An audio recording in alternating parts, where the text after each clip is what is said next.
অথচ দেখেন আপনি নেপালে কিন্তু মত প্রকাশের জন্য একটা সুনাম ছিল, কিন্তু এই সরকার আমার পি শর্মা ওলি সরকার কিন্তু কে পি শর্মা তো গত বছর ক্ষমতা আসে, কি হইলো, স্বরাষ্ট্রমন্ত্রী তো পদত্যাগ করছে জি কালকে সন্ধ্যায় পদত্যাগপত্র জমা দিছে। এখন যেটা বাকি আছে, হ্যাঁ, এই যদি এখনো যদি নেপাল সরকার যদি আন্দোলনকারীদের সাথে না বসে সবচেয়ে বড় কথা হচ্ছে আন্দোলনকারীরা, সরকার বারবার সোশ্যাল মিডিয়াকে দোষারোপ করতেছে, বিষয়টা তো তা না। এইখানেও সরকার কিন্তু গোপন করছে, সরকারের দুর্নীতির বিরুদ্ধে হচ্ছে মানুষ আন্দোলনে নেমেছে।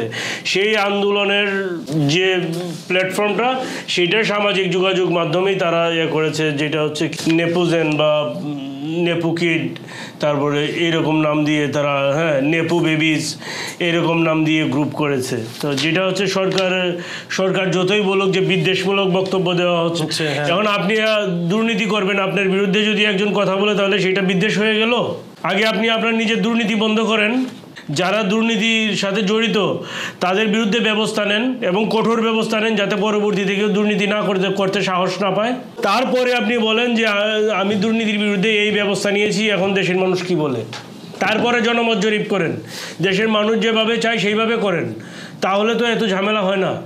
এইরকম এখন নেপালের যে অবস্থা, এবং যদি এই অবস্থা চলতে থাকে, আর যদি আপনি আমার প্রেডিকশন জানতে চান, তাহলে আমি বলি নেপালের সরকার এখন হচ্ছে সুতুই বাঁধা, যে কোনো মুহূর্তে ছেড়ে পড়ে যেতে পারে, যে কোনো মুহূর্তে একটা টুকা দিবে, দেখবেন যে ঠাস করে পড়ে গেছে।